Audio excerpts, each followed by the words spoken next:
grabbed my August billing statement from my cell phone. Pinatingin sa mukha. Sinabi niya, nandyan sa bill na yan, kinakausap mo pa rin siya. And this is it important to know that? I have any, since it is the sin of telling too much. That person involved is Vic Soto. Vic Soto. Vic Soto.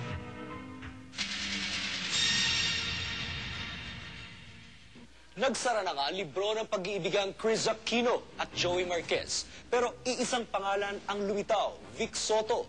Si Bossing na tinuturong ugat ng selusan. Ugat daw ng awayan. Sa isang interview sa Philippine Daily Inquirer, sinabi ni Vic ang saloobin niya sa issue. Unang na raw naramdaman ni Vic ang init ng selos ni Joey Marquez nang pilit siyang iniugnay kay Chris ng media.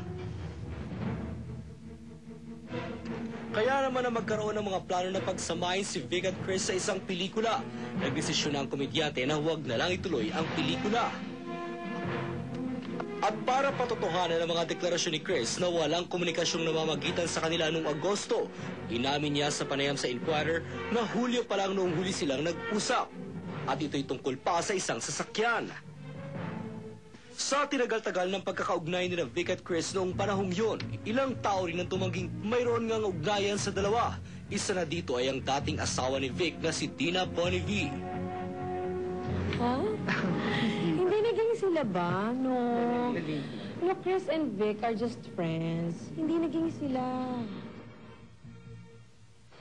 Pinili ni Vic na maging matipid sa kanyang komento tungkol sa kontrobersya kahit na siyang sinasabing pinagselosa ni Joey ng gabing yun. Patunay lamang na pinarinindigan niya ang kanyang prinsipyo na huwag makisawsaw sa isyong hindi naman siya talaga kasali.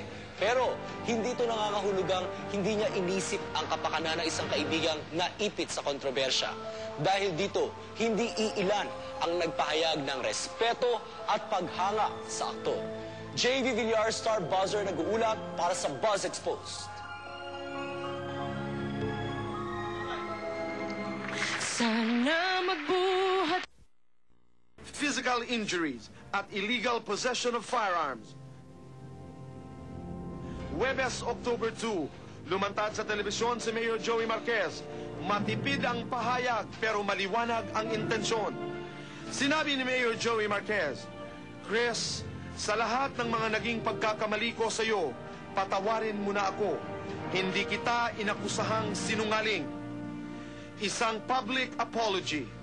Bagay na simula pa man ay naging kondisyon na ng kampo ni Chris para hindi na sana ituloy ang demanda. At matapos nga ang isang paghaharap na namagitan sa dalawa kasama ng kanya-kanyang mga abogado, narating ang isang pagkakasundo. Ng kapatawaran si Mayor Joey Marquez sa'yo, ano naman ang iyong masasabi? Karina, I would like to address this to Joey. Nais ko sabihin sa kanya na alam ko na hindi lang naman siya ang may pagkakamali. Alam ko rin na kailangan ko subukan na hindi lamang siyang patawarin ko, kundi kailangan ko rin patawarin ang sarili ko. Maliwanag din ang naging desisyon ni Chris. Hindi lang nagtatapos ang isyu sa pag-uurong ng demanda, tinatapos na rin niya ang buong usapin. Wala na po kayong maririnig sa akin. Wala na po akong mga ipapahayag. This is it. Tapos na to. I will never speak of the matter again for the rest of my life, and I hope that my decision to do so will be respected. Marami ang nagulat, maraming naglabasang haka-haka, iba-iba ang naging reaksyon. Ngunit sa ayaw at sa gusto ng sinuman, sa isyong ito, tila ito na nga ang magiging konklusyon. Maya-maya lamang mga kaibigan ay maririnig na po natin ang hindi... Isang kabanatang napuno ng madamdaming mga tagpo.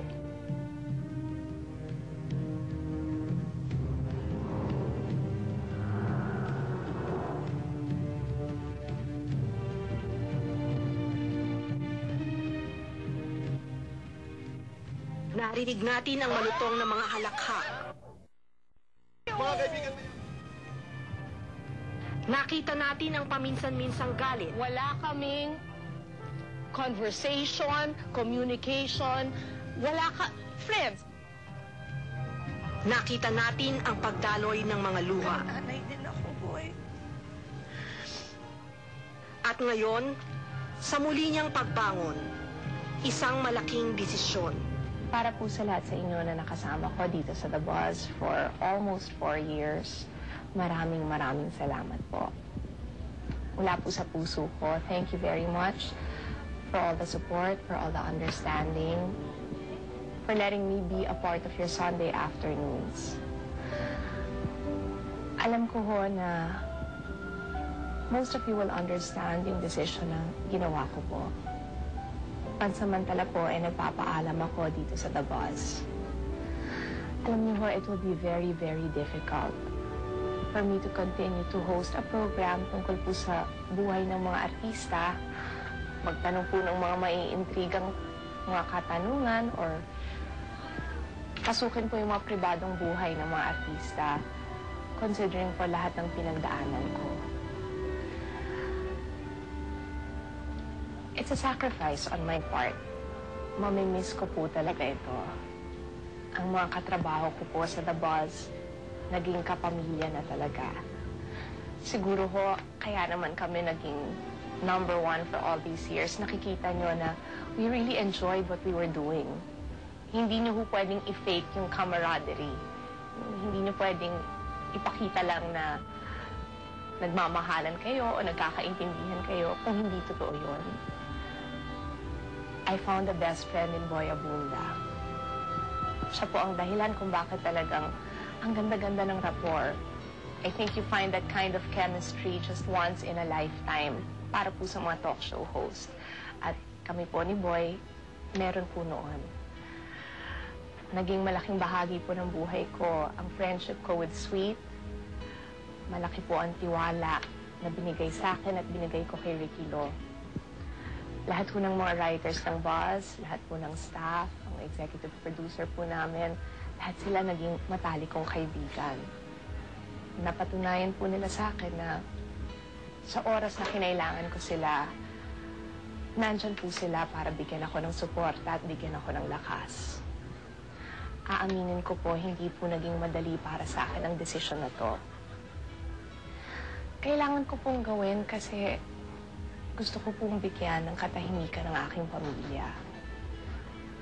Mahirap naman po na nag-enjoy ka sa The Buzz, tapos pag sarili mo na ang kailangan pag-usapan, sasabihin mo, hands off, hindi pwede.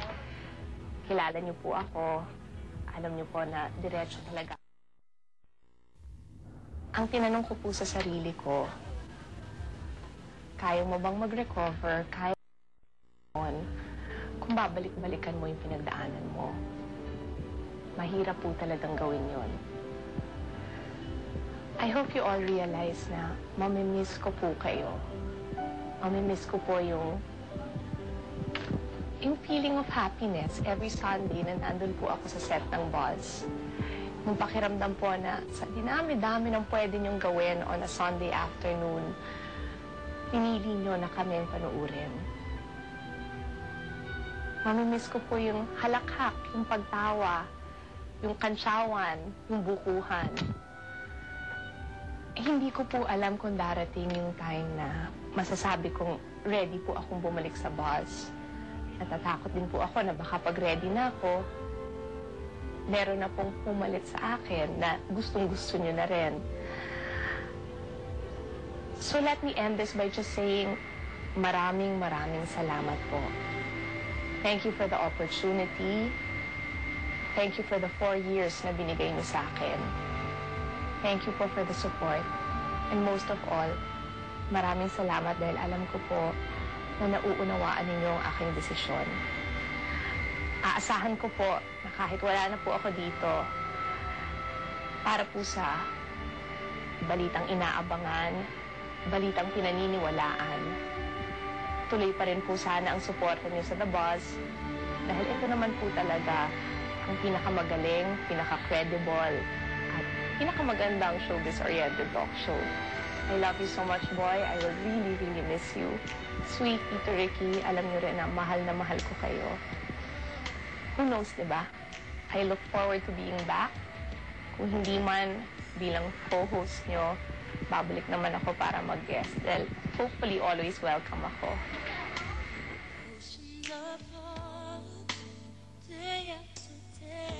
Chris, sa pansamantala mong paglayo, nais naming ipabaon sa iyo ang ilang salita. Ang sa amin lang. Sa nakaraang mga linggo ay kung ano-anong mga salita ang narinig namin mula sa iba. Mga panghuhusga mula sa mga taong sa telebisyon at pelikula ka lang nakita at nakilala. Wala raw siyang paninindigan.